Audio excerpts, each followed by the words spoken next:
You don't have a discipline problem. You have a sovereignty problem. Every time you react without thinking, every time you let your emotions dictate your actions, every time you blame your circumstances for your choices, you're not living your life. You're being lived by it. This audiobook isn't about self-improvement. It's about self-governance. It's about taking back control from the impulses, emotions, and external forces that have been running your life on autopilot. The question isn't whether you can change. The question is, are you willing to stop being a passenger in your own existence? Let's find out. Chapter 1. You are not your first thought. Here's what nobody tells you about the voice in your head. It's not you. That thought that just flashed through your mind when someone cut you off in traffic? Not you. That surge of anxiety when you checked your bank account? Not you. That whisper of inadequacy when you scrolled past someone's highlight reel on social media? Not you. You are not your first thought. You are what you do with it. This is the foundation of self-governance. This is where sovereignty begins. And most people never learn this. They spend their entire lives believing that every impulse, every emotion, every knee-jerk reaction is somehow a reflection of their true character. It's not. It's conditioning. It's programming. It's the accumulated weight of your upbringing, your culture, your past experiences, and your brain's desperate attempt to protect you from perceived threats. Your first thought is automatic. It arrives uninvited. And here's the liberating truth. You are not responsible for it.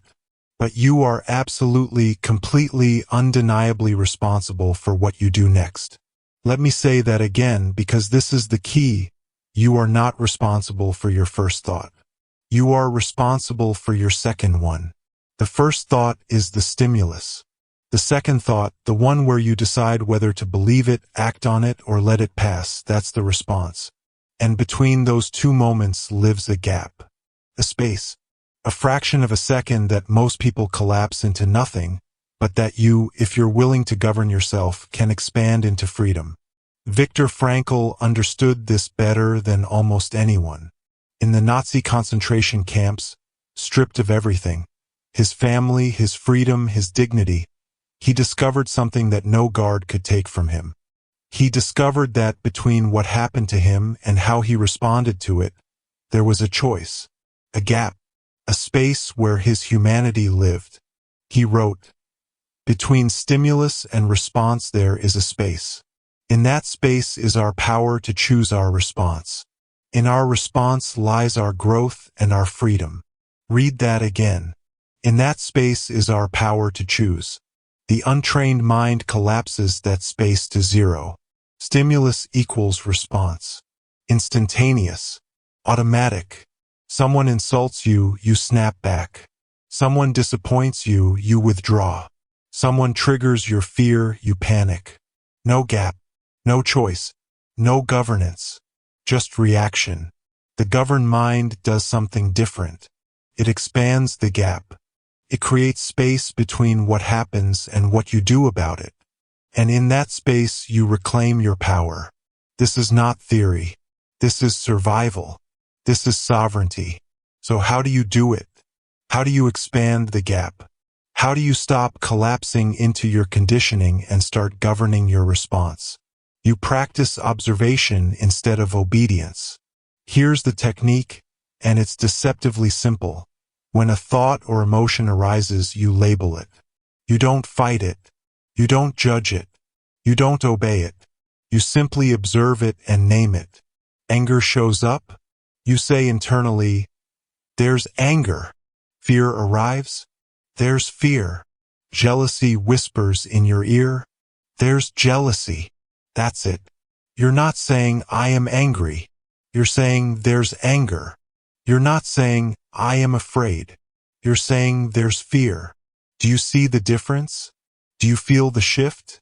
When you say, "I am angry," you become the anger. You merge with it. You give it the driver's seat. It's no longer something happening inside you. It's the whole of you. And when you are the emotion controls you. But when you say there's anger, you create distance. You become the observer, the witness, the one who notices the weather pattern passing through, but isn't swept away by the storm. You acknowledge the emotion without letting it define you. This is not suppression. This is not denial. This is not toxic positivity pretending the emotion doesn't exist. The emotion is real. The anger is there. The fear is legitimate. You're not dismissing it. You're refusing to be consumed by it. You're treating your thoughts like weather patterns. And here's the thing about weather. You can't control it, but you don't have to let it determine your direction. A storm rolls in. You acknowledge it. You prepare for it. But you don't cancel your entire life because of it. You don't let the rain convince you that sunshine will never return. You understand that weather is temporary, external, passing. Your thoughts are the same.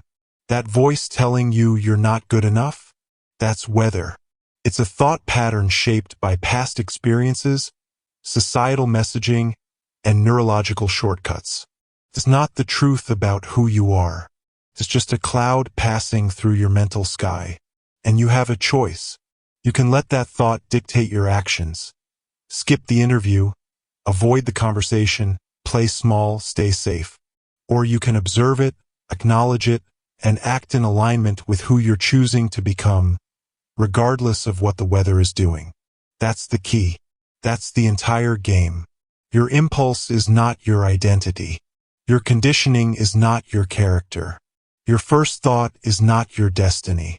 You are what you do in the gap.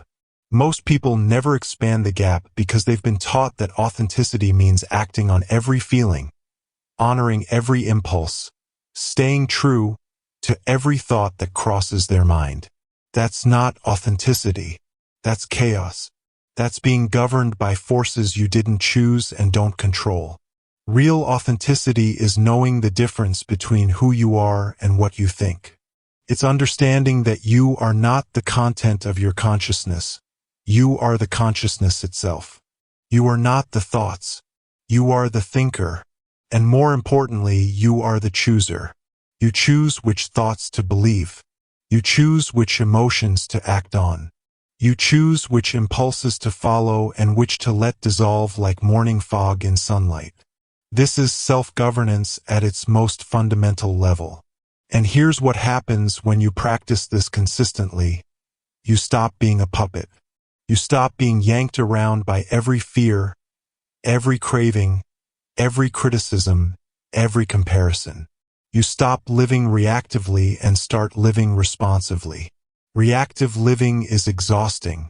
It's being tossed around by every wave, every gust of wind, every shift in the environment. Someone says something, you react. Something changes, you panic. An urge appears, you obey. You're not steering the ship, you're just trying not to drown. Responsive living is different. It's seeing the wave coming and deciding how to navigate it. It's feeling the urge and choosing whether to honor it. It's hearing the criticism and deciding what, if anything, you'll do with that information. Response is power. Reaction is surrender. And the bridge between the two is the gap. The space. The pause. So starting today, practice the pause. When an emotion floods your system, take 3 seconds before you act. 3 seconds to label it. 3 seconds to observe it. 3 seconds to choose your response instead of defaulting to your reaction. 3 seconds sounds like nothing, but those 3 seconds are everything. They're the difference between the governed and the ungoverned, between sovereignty and slavery, between the person you are and the person you're becoming. You are not your first thought. You never were. That thought is just whether temporary, passing, outside your control. But what you do next, that's all you. That's your character. That's your power. That's your sovereignty. Remember, the impulse is not the identity. The gap is where freedom lives. And observation, not obedience, is how you govern yourself. You've just learned the first law of self-governance. You've learned that you are not the thoughts that arrive, you are the space in which they appear and the choice you make about them. Now let's take this deeper. Because understanding you're not your thoughts is one thing. But living in a world that rewards performance and punishes authenticity, that requires a different kind of strength. Chapter 2. Stop proving and start doing. You want to know the fastest way to lose yourself? Start living for an audience. Every time you check how many people liked your post, you're asking permission to feel good about yourself. Every time you announce your goals before you've taken action, you're trading the satisfaction of doing for the dopamine hit of being seen. Every time you shape your decisions around what other people will think, you're handing over the keys to your life to strangers who don't even know your middle name. Validation seeking is a tyrant in disguise. And it's destroying your sovereignty one approval at a time. Here's what most people don't understand. The need for external validation isn't harmless. It's not just a little quirk or a minor character flaw. It's a fundamental surrender of self-governance. It's outsourcing your sense of worth to people who have no stake in your actual growth, no investment in your real transformation, and no ability to fill the void you're asking them to fill. Because here's the truth. The audience is never satisfied. Never. You post your workout. You get 15 likes. It feels good for 30 seconds. Then you wonder why it wasn't 30 likes. You share your accomplishment. People congratulate you. The high lasts an hour. Then you're already thinking about the next thing you can share, the next hit of approval you can chase. It's a slot machine. And you're playing with your self-respect as currency. Proof is external and endless. There is no amount of validation that will ever permanently fill the need for more validation. It's a hunger that grows with feeding. The more you seek it, the more you need it. The more you need it, the less of yourself you have left. Doing is different. Doing is internal and complete. When you do something for its own sake, when you work out because you want to be strong, when you create because you have something to express, when you build because you believe in what you're building, the act itself is the reward. You don't need anyone to witness it. You don't need anyone to validate it. The doing validates itself. That's sovereignty. That's self-governance. That's freedom. But most people can't do this. Most people can't work in silence. They can't train without posting about it. They can't grow without announcing it. They can't transform without documenting every step for an audience that's half-scrolling while eating lunch. And here's why. Because the need to be seen is the refusal to be real. Think about it. When you're authentic, truly authentic, you don't need to announce it. Authenticity doesn't hold press conferences. It doesn't issue statements. It doesn't update its status. It just is. It acts in alignment with its values whether anyone's watching or not. But when you need to be seen being authentic, you're not being authentic anymore. You're performing authenticity. You're curating it. You're packaging it for consumption. And the moment you do that, it stops being real and starts being theater. The same goes for discipline, for growth, for transformation. The person who posts every morning about waking up at 5 a.m. isn't doing it for themselves. They're doing it for the validation, the proof, the applause. They've made their audience the authority over their discipline. If nobody sees it, did it even count? If nobody validates it, does it even matter? And that's the trap. Because the moment you make other people the authority over your growth, you stop governing yourself. You start performing. And performance is exhausting in a way that genuine work never is. You know the difference, don't you? You can feel it. Real work, the kind you do when nobody's watching, has a different quality. It's harder to start sometimes because there's no immediate reward. No likes, no comments, no validation. Just you and the task and the gap between where you are and where you're going. But once you're in it, it's clean. It's pure. It's yours. Performative work is the opposite. It's easier to start because of the promise of validation. You can already imagine the responses, the encouragement, the admiration. But it's hollow, because you're not doing it for you. You're doing it for them. And deep down, you know it. That's why people who constantly announce their goals rarely achieve them. Because the announcement gives them the reward they were actually seeking. Attention, recognition, the feeling of being seen as someone who has big plans. But having big plans and executing big plans are not the same thing. And the moment you confuse the two, you lose. Studies have proven this, by the way. When you tell people your goals, your brain experiences a premature sense of completion. It gets a hit of satisfaction from the social acknowledgement, which reduces your actual motivation to do the work. You've already received the reward, the validation, so why bother with the effort? Action without announcement is the antidote. It's the purest form of self-respect. When you do the work in silence, you're saying, I don't need you to witness this for it to matter. I don't need your approval for this to be real. I'm doing this for me, and that's enough. That's power. That's sovereignty.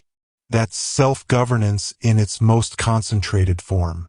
Let your results be the noise, not your intentions, not your plans, not your daily updates, your results.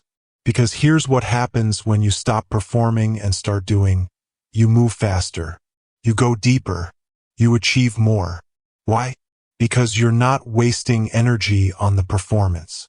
You're not fragmenting your focus between the work and the documentation of the work. You're not diluting your motivation with the cheap sugar hit of external validation. You're just working. And work, uninterrupted and undiluted, is unstoppable. Think about the people you truly respect. Not the people with the biggest social media followings. Not the loudest voices. Not the constant self-promoters. The people you actually deeply respect. Chances are, they're the ones who let their work speak. They're the ones who show up, do the thing, and let the results announce themselves. They're not telling you about their discipline, you're seeing it in their output. They're not announcing their transformation, you're witnessing it in their presence. That's the standard. That's the benchmark. And here's the uncomfortable question you need to ask yourself. Are you trying to be that person? Or are you trying to be seen as that person? Because those are two completely different paths. One leads to sovereignty. The other leads to performance exhaustion and a life spent chasing ghosts. Govern yourself in private, and the results will speak publicly. That's the promise. That's the guarantee. When you build strength in the gym without posting about it, your body becomes the evidence. When you develop a skill in silence, your competence becomes the announcement. When you transform your character away from the spotlight, your presence becomes the proof. You don't need to tell people you're disciplined. They'll see it in how you show up. You don't need to announce you're committed. They'll feel it in your consistency. You don't need to perform your growth.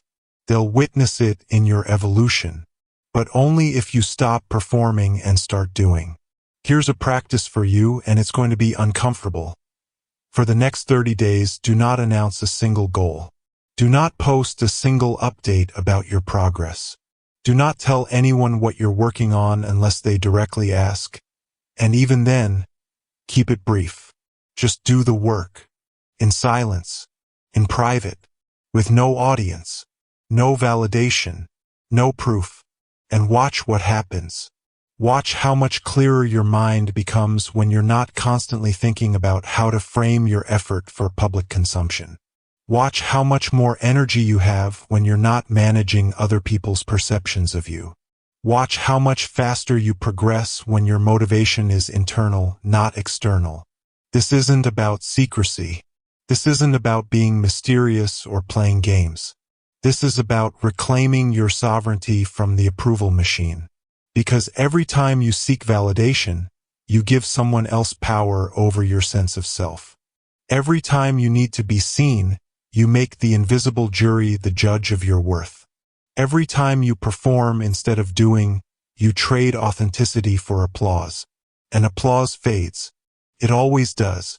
But the work you do in silence, that compounds, that builds, that lasts. You are not here to prove yourself to anyone. You are here to build yourself for yourself. You are not here to convince people you're disciplined, capable, or committed. You are here to become those things, regardless of whether anyone ever notices. You are not here to perform transformation. You are here to live it.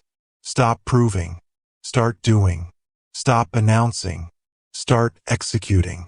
Stop performing. Start becoming. The person you're trying to impress with your posts, your updates, your announcements, they're not thinking about you as much as you think they are. They're scrolling. They're distracted. They're fighting their own battles and seeking their own validation. But you're right here, right now, with a choice. You can continue living for an audience that will never be satisfied, or you can start living for a standard that you define and uphold in private. You can keep performing, or you can start governing. The tyrant of validation only has power if you keep feeding it. Stop feeding it. Starve it. Let it die. And in its place, build something real. Something internal. Something that doesn't need witnesses to exist. That's self-respect. That's sovereignty. That's freedom. You've learned that you are not your first thought. You are the space between stimulus and response. Now you've learned that you are not your performance. You are the work you do when no one's watching. But here's where it gets deeper. Because thoughts can be observed, and validation can be rejected. But what about the emotions themselves? What about the feelings that flood your system and demand immediate action? That's what we're tackling next. Because if you can't govern your emotions, you can't govern your life. Chapter 3. The silent cost of seeking validation. Let's talk about the price you're paying that nobody mentions. Every time someone compliments you and you feel a surge of relief, like you've finally been given permission to feel good about yourself, you're taking out a loan. Every time you post something and refresh the screen to see if anyone liked it, you're borrowing against your own self-worth. Every time you need someone else to tell you you're doing well, you're putting your sense of value on a payment plan you can never complete. External approval is a loan you can never repay. Here's how it works. You do something. You share it. Someone validates it. You feel good. For a moment, the anxiety quiets. The doubt recedes. You think, okay, I'm on the right track. I'm enough. But that feeling doesn't last. Does it? It lasts maybe an hour. Maybe a day if the validation was particularly strong. And then the silence returns. The doubt creeps back in. And you're left wondering, was that real? Did they mean it? Do I need to do it again to make sure? So you do it again. You post again. You seek again. You perform again. And the cycle continues. But here's the part nobody tells you. Every compliment, every like, every nod of affirmation doesn't just give you a temporary high. It comes with interest. The interest is the increased need for more validation. The loan compounds. The debt grows. You start needing validation not just to feel good, but to feel okay. Not just to celebrate, but to function. Not just as a bonus, but as a baseline. And that's when you realize you're addicted. Validation from others is an addiction that grows with use. The more you get, the more you need. The more you need, the more fragile you become. Because now your emotional stability isn't based on anything you control. It's based on the whims, moods, and attention spans of other people. And those people, they're unreliable. They're distracted. They're dealing with their own insecurities and their own need for validation. They don't wake up thinking about you. They don't go to sleep worrying about whether they gave you enough encouragement today. They're just living their lives. And you're over here making their opinions the foundation of your self-worth. That's not sovereignty. That's dependency. And the withdrawal? The withdrawal is brutal. When the validation stops, when people don't respond the way you hoped, when the likes don't come, when someone criticizes instead of compliments, you crash. You spiral. You start questioning everything. What did I do wrong? Why don't they care? Am I not good enough? The silence becomes deafening. The indifference becomes unbearable. And you'll do almost anything to get that validation back, even if it means compromising who you are, twisting yourself into shapes that aren't authentic, performing versions of yourself that you don't even recognize. That's the silent cost. That's the price nobody talks about. You lose yourself. Slowly. Quietly. One approval-seeking moment at a time.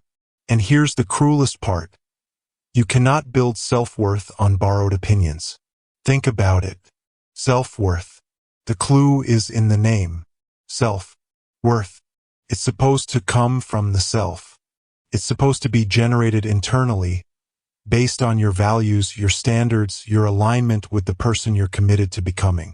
But when you outsource it, when you let other people determine whether you're valuable, worthy, enough, you're building your foundation on sand, on shifting opinions, on moods, on trends, on the algorithmic whims of a platform designed to keep you anxious and scrolling. The person who needs to be told they're enough will never feel enough. Never. Because the source is outside their control. You can get 1,000 compliments and it won't stick. Because you know deep down that those people could just as easily criticize you tomorrow. They could scroll past you. They could forget you. They could change their minds. And if your worth is based on their opinion, then your worth is as unstable as their attention span. That's not a foundation. That's quicksand. Self-governance begins the moment you stop asking the world to confirm your value and start generating it from within. And how do you generate it from within? Through aligned action. Through kept promises to yourself. Every time you say you're going to do something and you do it, even when it's hard, even when nobody's watching, even when there's no external reward, you deposit into your internal account. You build credibility with yourself. You prove to yourself that you are reliable, capable, trustworthy. That's real self-worth. That's the currency that doesn't depreciate. When you show up for your workout, even though you don't feel like it, you're telling yourself, I keep my word. When you finish the project you said you'd finish, you're telling yourself, I follow through. When you resist the temptation to seek validation and just do the work in silence, you're telling yourself, I don't need their permission. I am enough because I say I am. That's how you build an internal foundation. That's how you become unshakable. Because here's what happens when your self-worth is internally generated. External validation stops controlling you. It becomes irrelevant. Not because you're arrogant or closed off, but because you're anchored. Praise doesn't inflate you. Criticism doesn't deflate you. Both are just weather passing through. And you? You are the mountain. Let me say that again because this is the key. Indifference to praise is the same skill as indifference to criticism. Most people think the goal is to get better at handling criticism while still soaking up praise. That's not the goal. That's still dependency, just with one hand instead of two. The goal is equanimity, internal stability, an anchored sense of self that doesn't rise and fall based on what other people think. When someone praises you, you can appreciate it without needing it. You can say thank you without letting it define you. You can acknowledge their perspective without making it your identity. When someone criticizes you, you can consider it without collapsing. You can evaluate whether there's truth in it without letting it destroy you. You can accept the feedback that's useful and discard the rest without making it mean something about your worth. That's sovereignty. That's self-governance. That's freedom. But here's the thing. This doesn't mean you reject all feedback. It doesn't mean you become a closed system impervious to input, arrogant and isolated. It means you remain internally anchored regardless of external noise. You listen, you consider, you evaluate, but you don't outsource the final decision about your value to anyone else. You are the authority on you, not them. When praise comes, you let it pass through without clinging to it. When criticism comes, you let it pass through without drowning in it. Both are just information. Both are just perspectives. Neither is the truth about who you are. The truth about who you are is determined by you, by your values, by your standards, by the promises you make and keep to yourself. That's the anchor. That's the mountain. That's the foundation that nothing can shake. So how do you get there? How do you stop seeking validation and start generating self-worth from within? You start by noticing the pattern. You start by catching yourself in the act. The next time you feel the urge to post something for validation, pause. Ask yourself, am I sharing this because I want to share it? Or because I need someone to tell me it's good? The next time someone compliments you and you feel that surge of relief, pause. Ask yourself, why did I need that? What was I doubting about myself that their words just temporarily fixed? The next time someone criticizes you and you feel that sinking feeling, pause. Ask yourself, why does their opinion have this much power over me? What am I making this mean about my worth? Just notice. Just observe. That's the first step. The second step is to redirect. To take the energy you were spending on seeking validation and invest it in keeping promises to yourself. Make a small commitment. Something simple. I will work out 3 times this week. I will finish this project by Friday. I will not check social media for validation for the next 24 hours. And then keep it. No matter what. No negotiation. No excuses. Every kept promise builds your internal worth. Every time you follow through, you prove to yourself that you are trustworthy. And over time, that internal trust becomes stronger than any external validation could ever be. The third step is to practice equanimity with feedback, both praise and criticism. When someone praises you, receive it graciously. Say thank you, but don't cling to it. Don't let it inflate you. Don't make it mean you're finally enough. Just let it be a kind moment and move on. When someone criticizes you, receive it calmly. Consider it honestly. If there's truth in it, integrate it. If there's not, release it. But don't let it deflate you. Don't make it mean you're not enough. Just let it be information and move on. Both are just weather. You are the mountain. Here's what most people don't understand. The need for validation isn't just annoying or inconvenient. It's not just a bad habit you should probably break. It's a fundamental threat to your sovereignty. Every time you give someone else the power to determine your worth, you lose a piece of your self-governance. Every time you make their opinion matter more than your own assessment, you surrender your authority. And over time, you forget what it feels like to trust yourself. You forget what it feels like to know you're on the right path without needing someone else to confirm it. You forget what it feels like to be anchored internally instead of tossed around externally. You become a leaf in the wind, and leaves don't govern themselves. They just blow wherever the wind takes them. But you're not a leaf. You're a human being with agency, autonomy, and the capacity for self-determination. You have the ability to choose your values, set your standards, and measure yourself against them, regardless of what anyone else thinks. That's the power validation seeking steals from you. That's the silent cost. So stop paying it. Stop taking out loans you can't repay. Stop borrowing your sense of worth from people who don't control it and shouldn't. Build your worth from within, through aligned action, through kept promises, through the daily unglamorous work of becoming someone you can trust, respect, and rely on. And when you do that, when you truly anchor yourself internally, something remarkable happens. You stop needing the world to tell you you're enough, because you already know. You stop seeking validation, because you're generating something more valuable, self-respect. You stop being controlled by praise and criticism, because you've become the mountain, and weather doesn't move mountains. That's sovereignty. That's self-governance. That's freedom. External approval is a loan you can never repay. So stop borrowing. Start building. Start generating worth from within.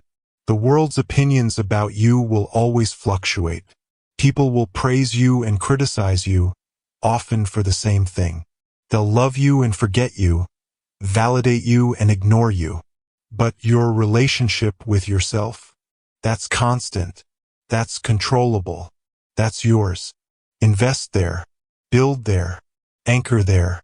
And when you do, you'll realize something profound. You never needed their validation in the first place. You just needed to learn how to validate yourself. That's the lesson. That's the shift. That's the cost you stop paying the moment you start governing yourself from within. You've learned that you are not your first thought. You've learned to stop proving and start doing. You've learned that emotion is data, not direction. And now you understand the silent cost of seeking validation and the power of internal worth. But here's the question that follows naturally. If you're not reacting to thoughts, not performing for validation, and not being controlled by emotions, what are you doing instead? You're governing yourself through the one thing most people see as restriction but is actually protection. Chapter 4. Your excuses are borrowed scripts. Here's a truth that will make you uncomfortable. Most of the reasons you give for not doing what you know you should do aren't even yours. I don't have time. I'm not ready yet. It's too hard right now. I'll start on Monday. I'm too old. I'm too young. I don't have the resources. The timing isn't right. You think these are your thoughts. You think these are your legitimate reasons. But they're not. They're borrowed scripts. They're cultural downloads. They're inherited excuses passed down from a society that rewards comfort and punishes effort, that celebrates intention over execution, that gives participation trophies for showing up but never demands excellence. These excuses didn't originate with you. You absorbed them. You learned them. You heard them repeated so many times, by parents, teachers, friends, media, the collective voice of mediocrity, that they started to sound like truth. But they're not truth. They're propaganda. And they're keeping you exactly where you are. Let's start with the most popular one. I don't have time. No, stop. That's not true. You have time. You have the same 24 hours as everyone else. The same 1,440 minutes. The same 86,400 seconds. You have exactly as much time as the person who's already doing what you say you don't have time to do. What you don't have is priority. What you don't have is the willingness to sacrifice something comfortable for something meaningful.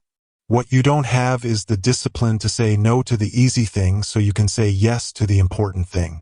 I don't have time is code for I'm choosing to spend my time on other things. And that's fine, that's your choice. But own it. Don't hide behind the excuse. Don't pretend the universe shorted you on hours. You're not a victim of time scarcity. You're a participant in priority mismanagement. Govern yourself by writing your own script. The real script. The honest one. Not, I don't have time to work out. But, I'm choosing not to prioritize my health right now. Not, I don't have time to build that business. But, I'm choosing to spend my evenings scrolling instead of building. Not, I don't have time to learn that skill. But, I'm choosing comfort over growth. See the difference? One script keeps you powerless. The other puts you back in the driver's seat. Now let's talk about, I'm not ready. This one is insidious because it sounds so reasonable. Sounds like wisdom, like patience, like self-awareness. But it's not. It's fear wearing a disguise. You're never going to feel ready. Never. Because readiness isn't a feeling. It's a myth. It's a mirage that moves further away the closer you get to it. You think, once I have more experience, I'll be ready. But when you get more experience, you just become aware of how much more there is to learn, and suddenly you still don't feel ready. You think, once I have more money saved, I'll be ready. But when you save more money, you start worrying about losing it, and suddenly the number that felt like enough no longer feels like enough. You think, once I'm more confident, I'll be ready. But confidence doesn't come from waiting. It comes from doing the thing you're afraid of and surviving it. Readiness is a lie sold to you by people who never started. By people who died with their dreams still in their heads because they were waiting for a feeling that was never going to arrive. You don't get ready, then start. You start, then get ready. You don't prepare until you feel qualified. You act until you become qualified. Govern yourself by rejecting the borrowed script of readiness and replacing it with the truth. I'm scared, but I'm starting anyway. That's the real script. That's the honest one. That's the one that leads to sovereignty instead of stagnation. Now let's tackle it's too hard. Of course it's hard. Growth is hard. Change is hard. Building something meaningful is hard. That's not a reason to stop. That's confirmation you're on the right path. Easy doesn't build character. Easy doesn't forge discipline. Easy doesn't transform you into the version of yourself you're trying to become. It's too hard is another borrowed script from a culture that wants you to believe comfort is the goal. That struggle is a sign you're doing something wrong. That if it doesn't come naturally, you should quit and find something easier. That's garbage.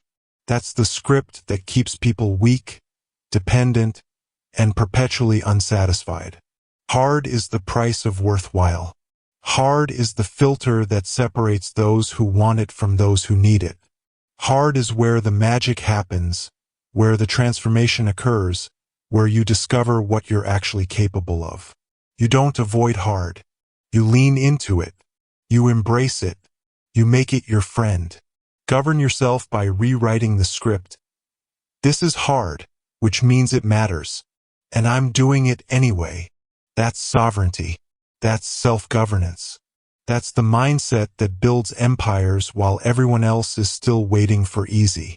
And then there's the classic, I'll start Monday, or next month, or next year, or after the holidays, or when things calm down, or when the kids are older, or when work isn't so busy, or when Mercury isn't in retrograde.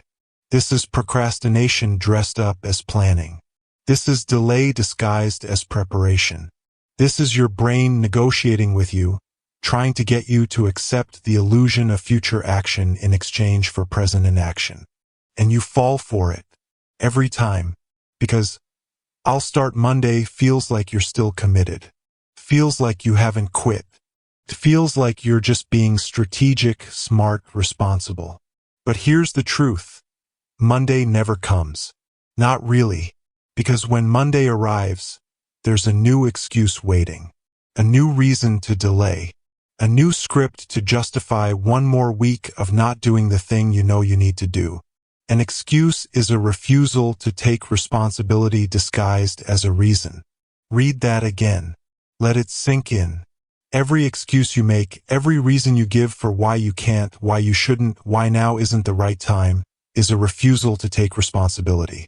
It's you pointing at something outside yourself and saying, that's why I'm not moving forward. That's what's stopping me. But nothing is stopping you.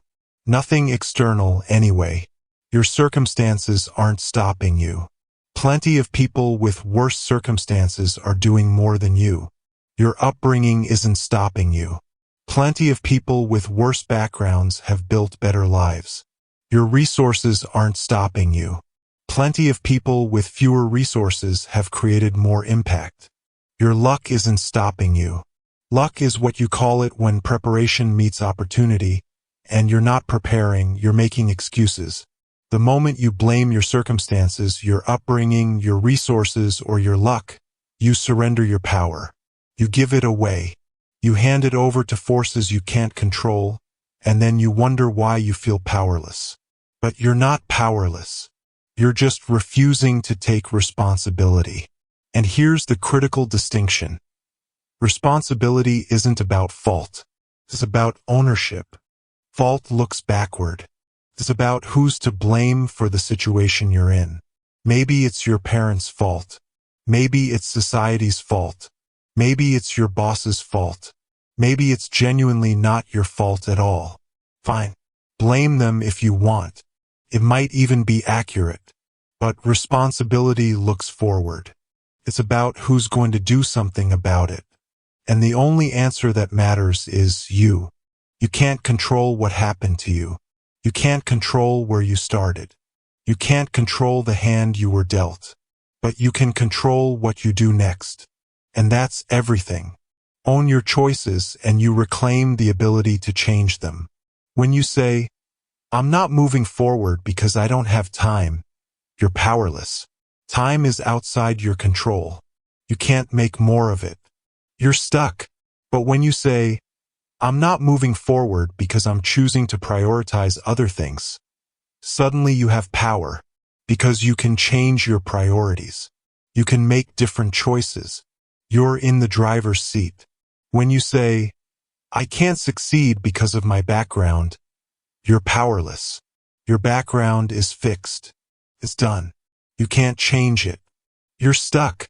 But when you say, "My background is a challenge I'm choosing to overcome," suddenly you have power. Because overcoming is something you can do. It's an action. It's a choice. It's yours. That's the difference between an excuse and ownership. An excuse keeps you trapped. Ownership sets you free. And here's what you need to understand. Successful people have the same obstacles. They face the same challenges. They deal with the same limitations. They don't have more time than you. They don't have easier circumstances. They don't have special advantages that make everything simple. They just refuse the same excuses. The difference between those who achieve and those who explain is not opportunity. It's response. It's not what happens to them. It's what they do with what happens to them. You think successful people got lucky? Some did. Most didn't. Most just refused to let their obstacles become their identity. They refused to let their limitations define their potential. They refused to accept the borrowed scripts that said they couldn't, shouldn't, or weren't ready. They stopped waiting for perfect conditions and started acting within the reality they had. And here's the thing about perfect conditions. They don't exist. They're a myth, a fantasy, a convenient delusion you use to justify inaction. You're waiting for perfect conditions? You'll be waiting forever. You're waiting for the right time? There is no right time. There's only now and later. And later is just another word for never. You're waiting for everything to line up perfectly before you start? Everything will never line up perfectly. Life is messy, chaotic, unpredictable. If you need perfect to begin, you'll never begin. Govern yourself by acting within the reality you have, not the fantasy you wish for. You don't have as much money as you want? Start with what you have. You don't have as much time as you want? Use what you've got. You don't have as much support as you want? Build it as you go. Perfect conditions are for people who never start. Imperfect action is for people who finish. And finishing is what separates the governed from the ungoverned, the sovereign from the stuck, the owners from the excuse makers. So here's your assignment. For the next week, catch yourself every time you make an excuse. Every time you say, "I don't have time," "I'm not ready," "It's too hard," "I'll start later." Catch it, name it, recognize it as a borrowed script, and then rewrite it. Replace it with ownership, with truth, with responsibility. Not, "I don't have time," but, "I'm choosing to spend my time differently." Not, "I'm not ready," but, "I'm scared and I'm starting anyway." Not, "It's too hard," but, "It's hard, which means it matters." Not, "I'll start Monday," but, "I'm starting now even if it's imperfect." That's how you govern yourself. That's how you take back your power. That's how you stop being a passive participant in your own life and start being the author of it. Your excuses aren't protecting you. They're imprisoning you. They're keeping you small, safe, and stuck. And the worst part? They're not even yours. You didn't come up with them. You inherited them. You downloaded them from a culture that profits from your hesitation, your doubt, your delay. But you don't have to keep running their program. You can write your own script. You can choose your own words.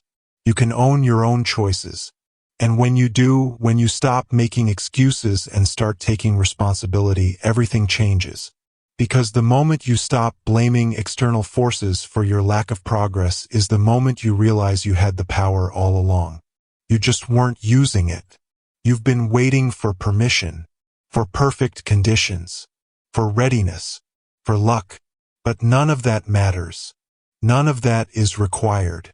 All that's required is that you stop running someone else's script and start writing your own.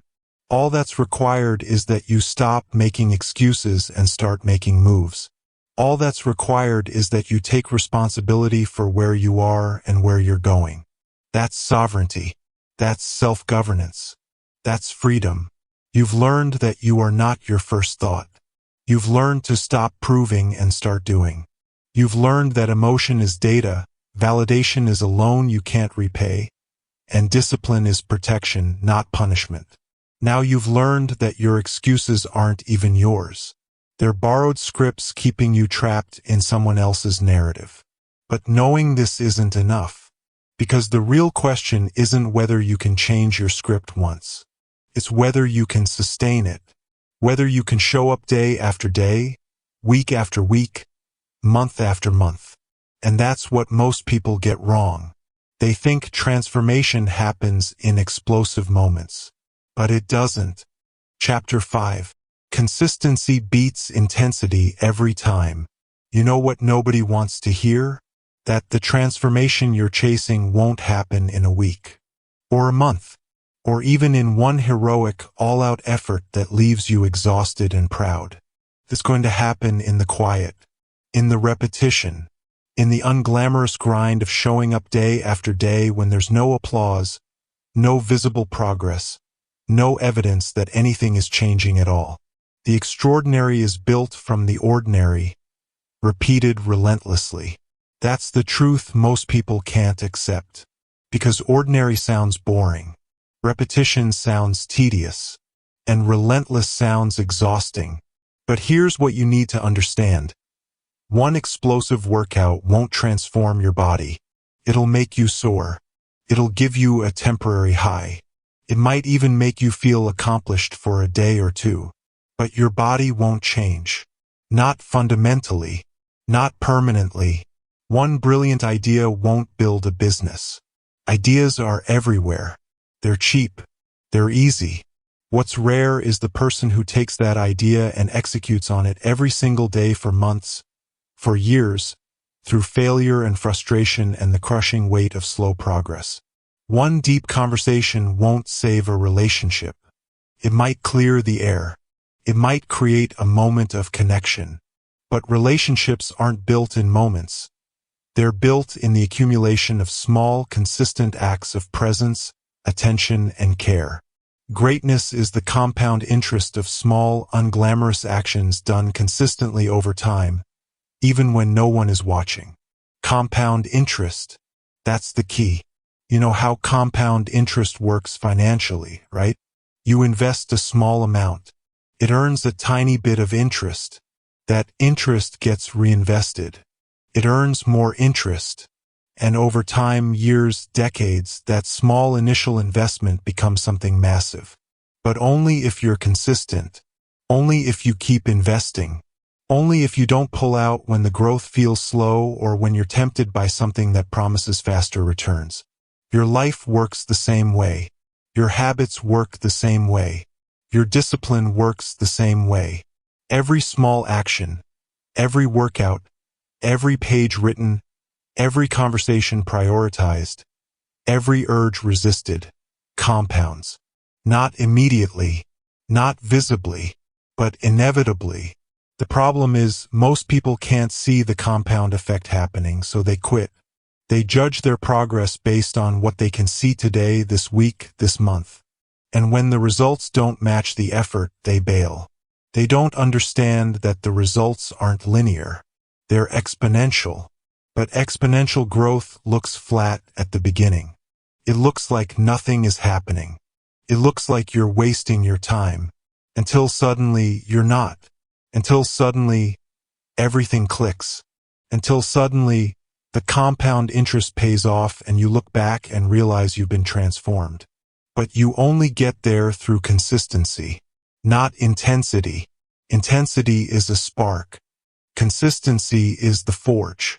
Let's talk about intensity first because our culture is obsessed with it. Intensity is the New Year's resolution, the crash diet, the 90-day transformation program, the motivational speech that fires you up so much you're ready to run through a wall. Intensity feels good. It feels productive. It feels like you're finally taking your life seriously. And for a week, maybe two, you're unstoppable. You're waking up at 5 a.m. You're meal prepping. You're saying no to distractions. You're on fire. But fire can't sustain itself. Fire needs fuel. And intensity burns through fuel faster than it can be replenished. So what happens? You burn out. You crash.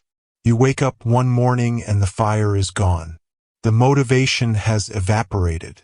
And you're left with the same habits, the same patterns, the same life you were trying to escape. That's intensity without consistency. It's a flash of light that blinds you temporarily but leaves no lasting heat.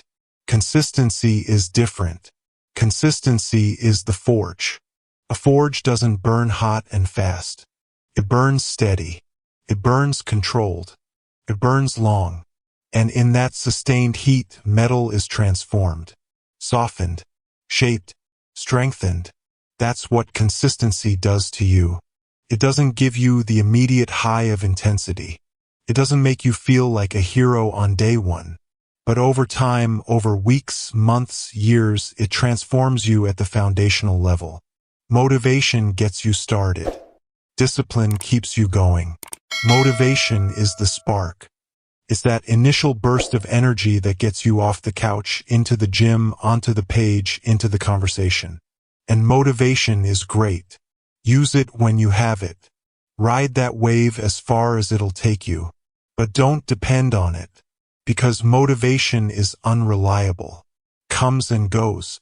It's tied to your mood, your circumstances, your energy levels. Some days you'll wake up motivated. Most days you won't. Discipline is what carries you through the days when motivation is nowhere to be found. Discipline is showing up when you don't feel like it. Discipline is doing the thing when every part of you wants to skip it. Discipline is honoring the commitment you made to yourself when no one is watching and no one will know if you quit. That's consistency. That's the forge. That's what builds the extraordinary from the ordinary. The people who rely on intensity burn out. They always do. Because intensity is unsustainable. It demands too much, too fast, for too long. It's a sprint mindset applied to a marathon distance. And when you sprint a marathon, you don't finish. You collapse. Consistency is the fuel.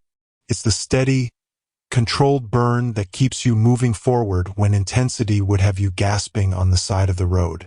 It's showing up on the hard days.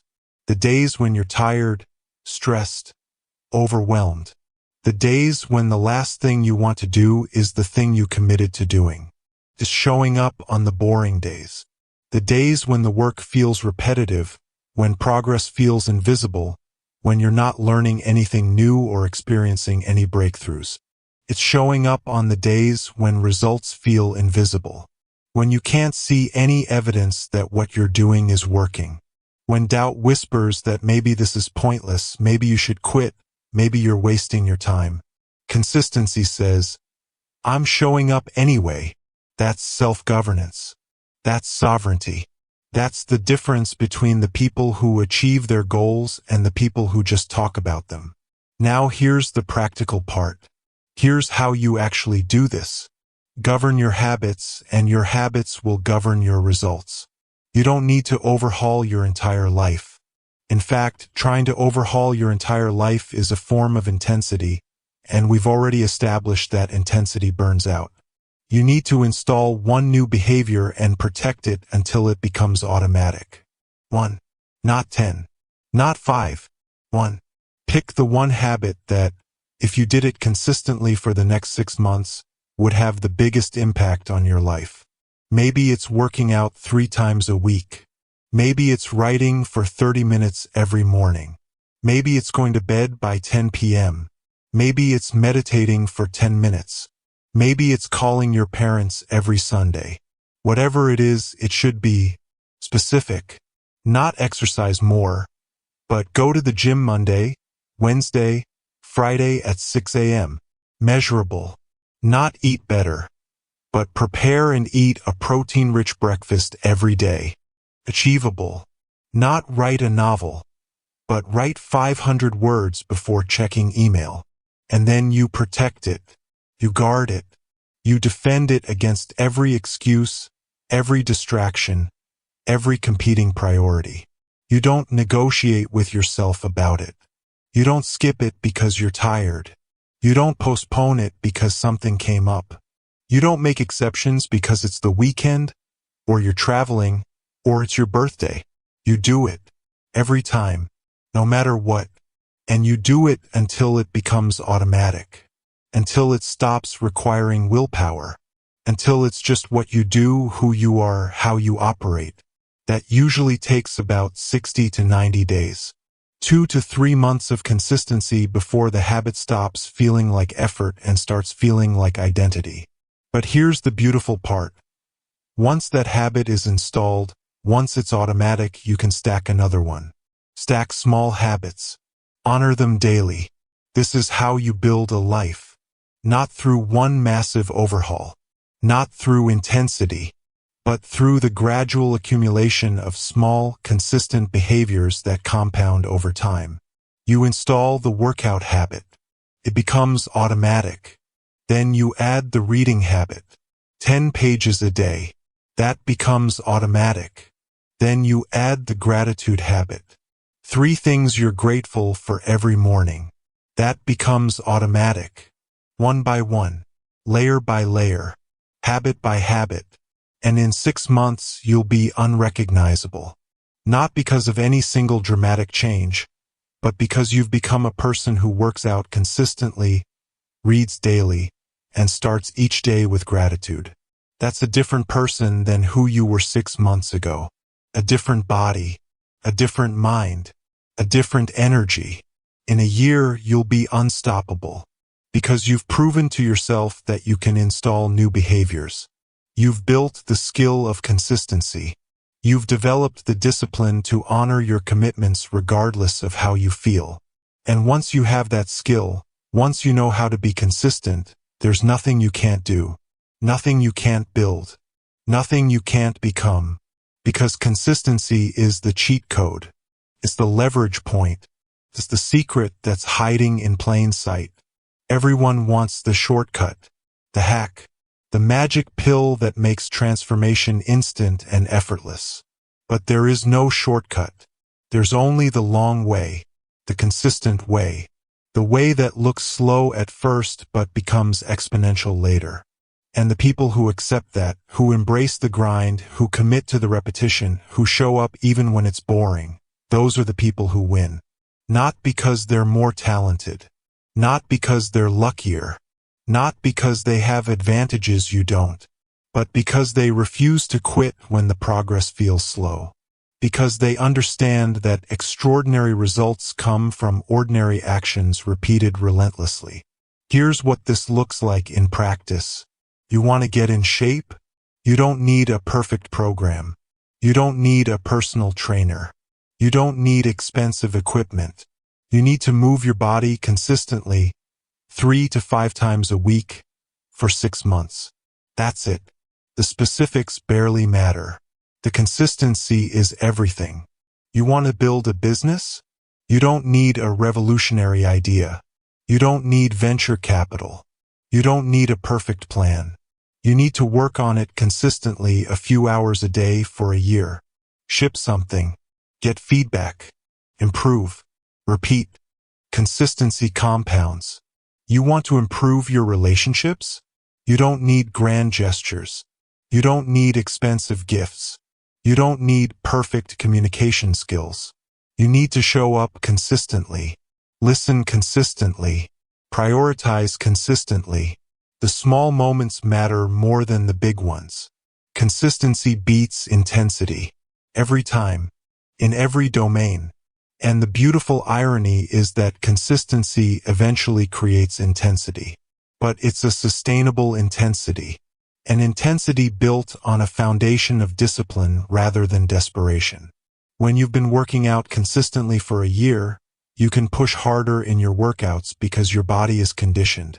When you've been writing consistently for 6 months, you can produce more volume because the skill is developed. When you've been investing in your relationships consistently, the deep conversations come easier because the foundation of trust is there. Intensity built on consistency is powerful. Intensity without consistency is just noise. So stop chasing the dramatic. Stop waiting for the perfect moment to go all in. Stop thinking you need to transform overnight. Start small. Start simple. Start sustainable. Pick one habit. Do it today. Do it tomorrow. Do it the day after that.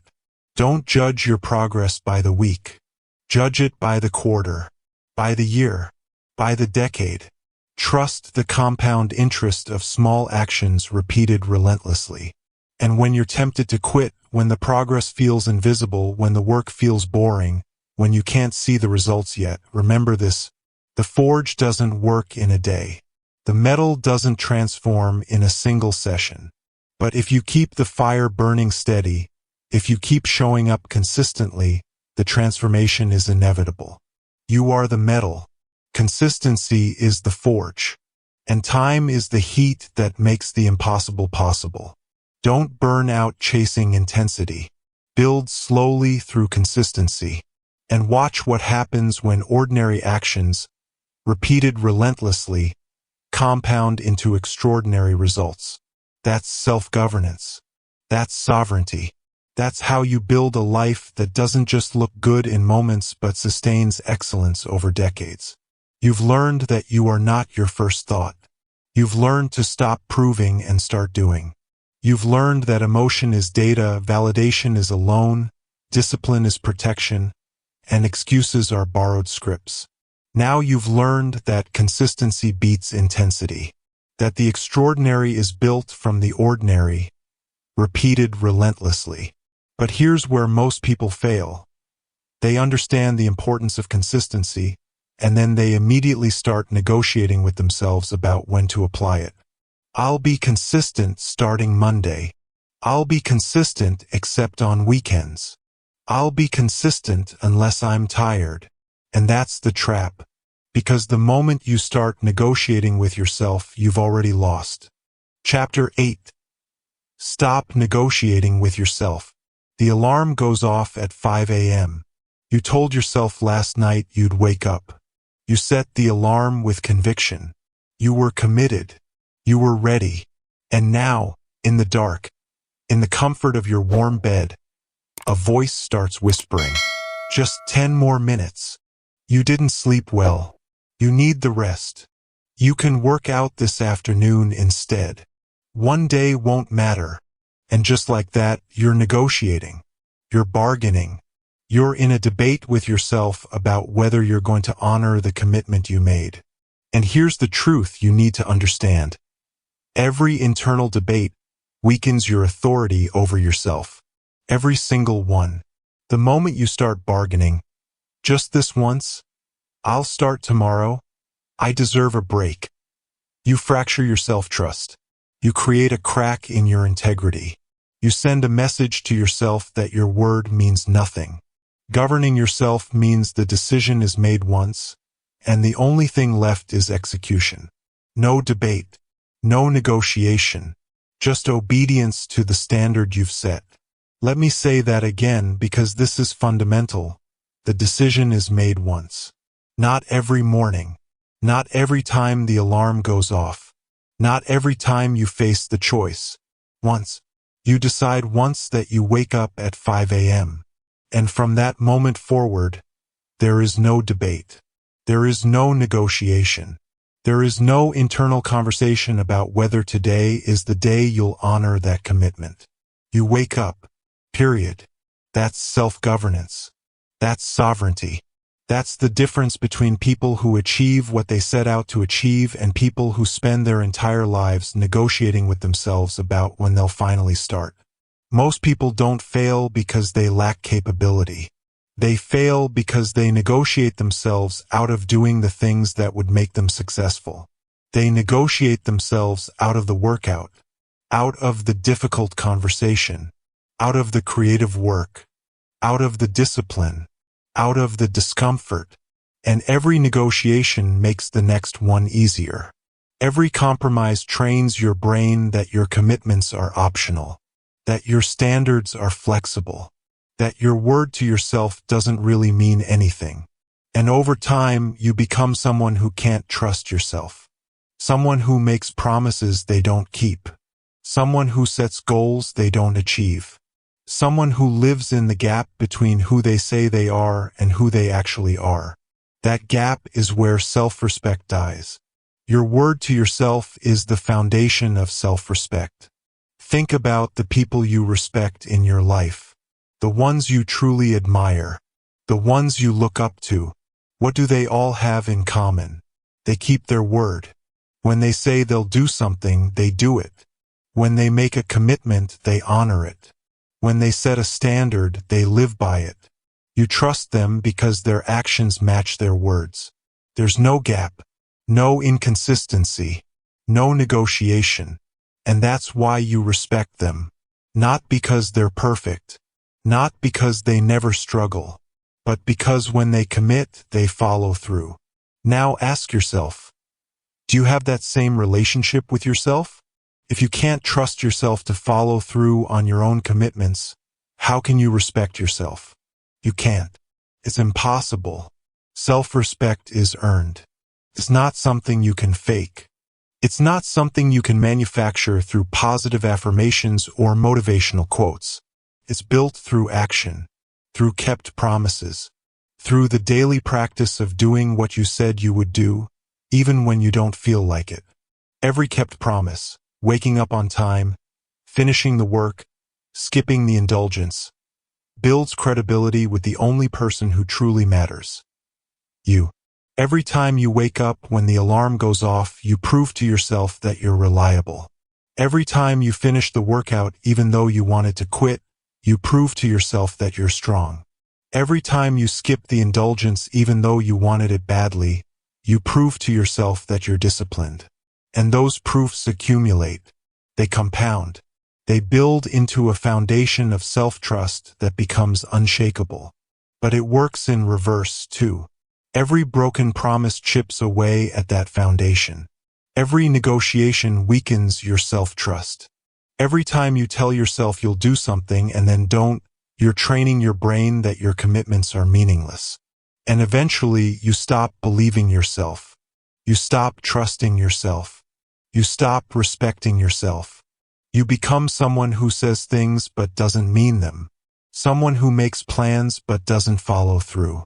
Someone who lives in perpetual negotiation with a version of themselves that always chooses ease over excellence. And that's no way to live. That's not sovereignty. That's self-betrayal.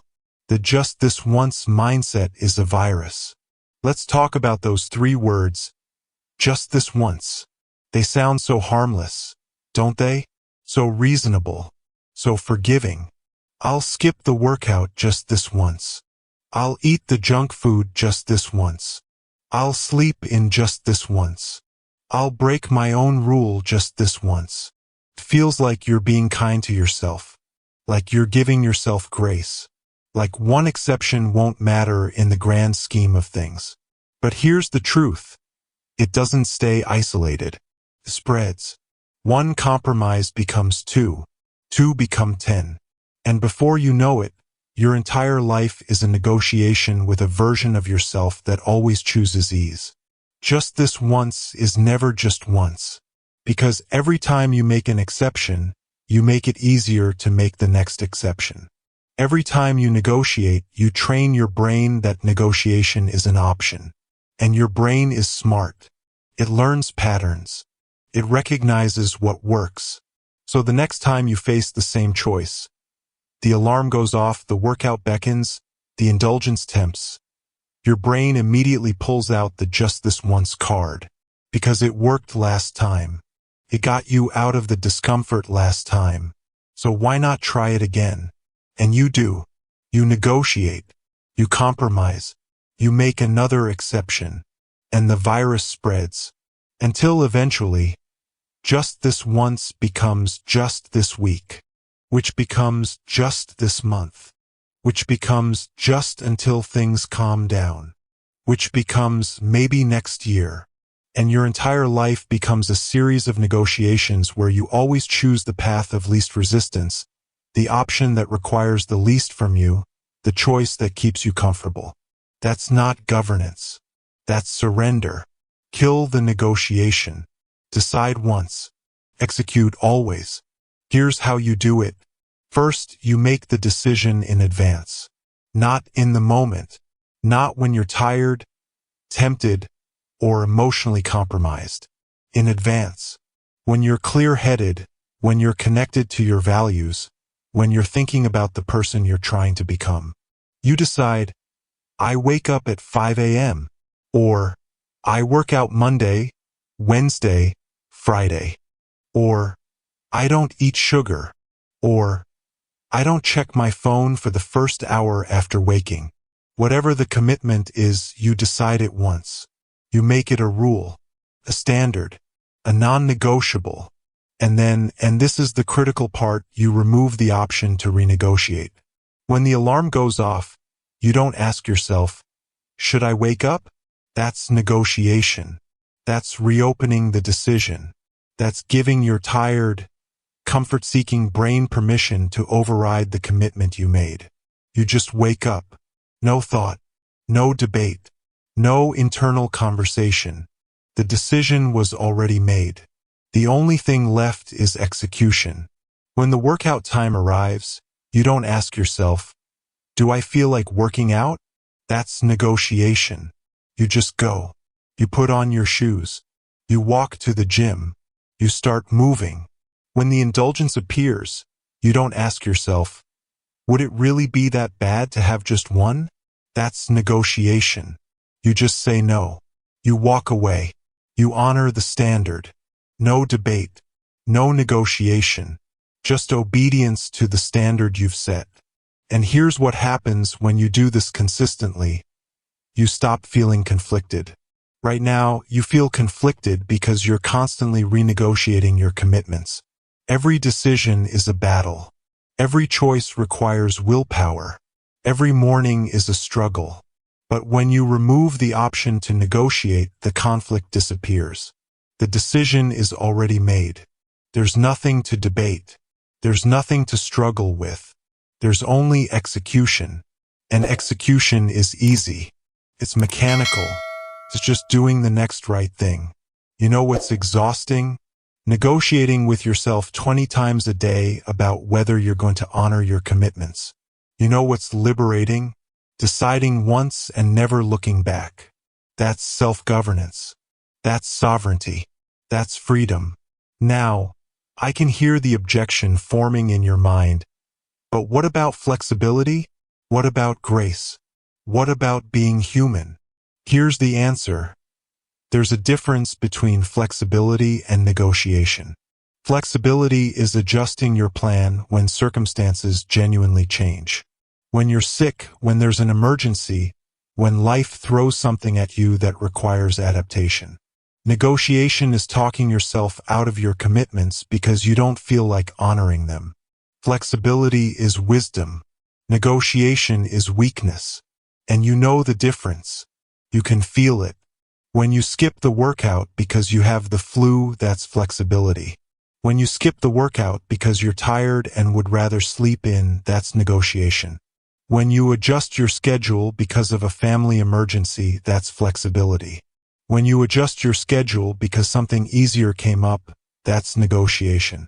You know which one you're doing. Be honest with yourself. And if you're honest, you'll realize that 95% of the time you're not being flexible. You're negotiating. You're looking for loopholes. You're making excuses. And every time you do that, you weaken yourself. Here's a practical exercise.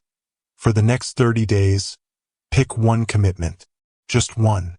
Something specific and measurable. Maybe it's waking up at a certain time. Maybe it's working out a certain number of days per week. Maybe it's not checking social media before noon. Maybe it's writing for 30 minutes every morning. Whatever it is, decide it once. Write it down. Make it non-negotiable. And then, for the next 30 days, execute without negotiation. No exceptions. No, just this once. No internal debate. When the moment comes, you just do it. No thought. No hesitation. Just execution. And pay attention to what happens. You'll notice that the first few days are hard. Your brain will rebel. It will throw every excuse at you. It will try to renegotiate. It will tell you that you're being too rigid, too harsh, too unreasonable. Ignore it. Execute anyway. By week 2, it gets easier. The negotiations become less frequent. The resistance becomes less intense. Your brain starts to realize that negotiation isn't an option. By week 3, you're not even thinking about it anymore. You just do it. It's automatic. It's who you are. And by day 30, you've built something profound. Self-trust. You've proven to yourself that when you make a commitment, you keep it. You've demonstrated that your word to yourself means something. You've established that you are someone who honors their standards, regardless of how they feel. That's the foundation of self-respect. That's the bedrock of sovereignty. That's the difference between someone who governs themselves and someone who is governed by their circumstances, their emotions, their comfort. And once you've done it once you've proven to yourself that you can commit to something and execute without negotiation for 30 days, you can do it again. With another habit, another standard, another commitment. One by one, you build a life of integrity. A life where your actions match your words. A life where you trust yourself because you've earned that trust through consistent, uncompromising execution. Your word to yourself is sacred. More sacred than your word to anyone else. Because you can't escape yourself. You can't avoid yourself. You live with yourself 24 hours a day, 7 days a week. And if you can't trust yourself, if you can't rely on yourself, if you can't respect yourself, then what do you have? Nothing. You have nothing. But when you keep your word to yourself, when you honor your commitments, when you execute without negotiation, you have everything. You have self-respect. You have self-trust. You have sovereignty. You become someone you can rely on, someone you can be proud of, someone you can respect. And that changes everything. Stop negotiating with yourself. The decision is made once. The only thing left is execution. Kill the just this once mindset before it kills your potential. Decide once. Execute always. Your word to yourself is the foundation of self-respect. Build that foundation through kept promises, through consistent execution, through the refusal to negotiate, and watch how your life transforms when you become someone who doesn't just talk about their standards. You live them. You've learned that you are not your first thought. You've learned to stop proving and start doing. You've learned that emotion is data, validation is a loan, discipline is protection, and excuses are borrowed scripts. You've learned that consistency beats intensity. And now you've learned to stop negotiating with yourself, to decide once and execute always, to build self-respect through kept promises. But here's the question that inevitably follows. What happens when life doesn't just tempt you to negotiate? It punches you in the face? What happens when the obstacles aren't internal, but external? When the pain isn't optional, but inevitable? That's what we're addressing next. Because self-governance isn't just about choosing discipline when things are comfortable.